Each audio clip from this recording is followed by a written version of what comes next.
किसान भाइयों, आज सुबह सुबह हम लोग जो हमारे जमुना के खेत में आए हैं और ये जो देखेंगे पूरा 4 एकड़ का खेत है जो जमुना का है।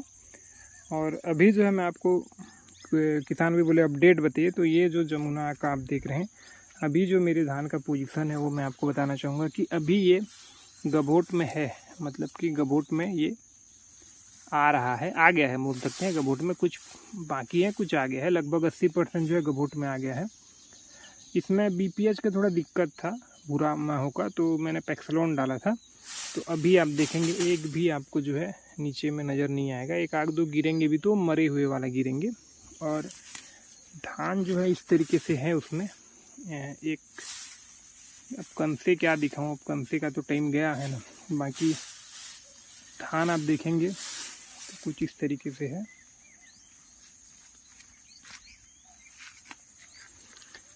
धान तो इस बार काफ़ी अच्छा है, ज़बरदस्त है।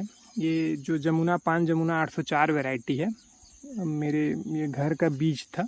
घर का बीज को मैंने जो है सिलेक्शन करके इसमें डाला था। तो काफ़ी अच्छा जो है इसका ग्रोथ हुआ है। और इधर भी मैं आपको दिखा दूं, इस तरीके से है। किसी प्रकार का कोई ज़्यादा इसमें फंगस वंगस नहीं है, मतलब क्लियर है इसके जो हैं। बट अच्छा घना है, काफ़ी घना हुआ है और काफ़ी ज़्यादा कंसे भी हैं। तो थोड़ा सा अंदर में ना कुछ जैसे सीड ब्लाइट के लक्षण दिख रहे हैं हल्का हल्का।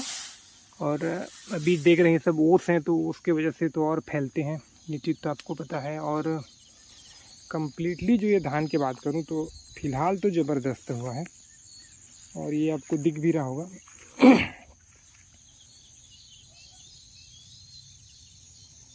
अभी तक इसमें जो है डोज की बात करें तो इसमें 2 बार यूरिया का डोज डला है और 1 बार पैक्सलॉन डला है।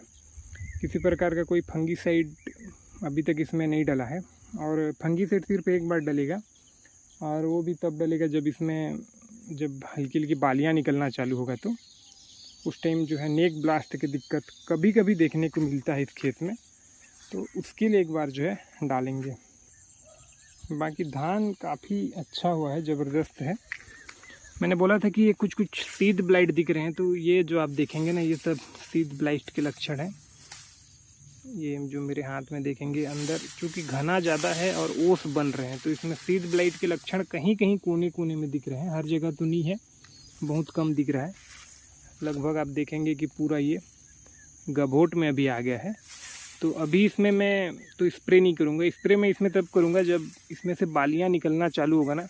तो इस बार सोच रहा हूँ एजस्ट्रोबिन और टुबोकोनाजोल का जो कम्बिनेसन आता है उसको जो है 1 बार ट्राई करके देखना है। और एक्चुअल में इसमें प्रॉब्लम 2 हैं। एक तो 2 कहने का मतलब, एक तो इसमें जो सीड ब्लाइट आपको दिख रहा होगा। सेकेंड जो इसमें प्रॉब्लम आएगी, जो नेक ब्लास्ट बोलते हैं, बालियाँ निकलती हैं तो उसके साइड में जो सूखते हैं, जिससे पूरे दूध नहीं पी पाता और ढंग के दाना नहीं बन पाते, तो उसके लिए जो है काम करेगा। फिलहाल ये पूरा 4 एकड़ का खेत जमुना वैरायटी है।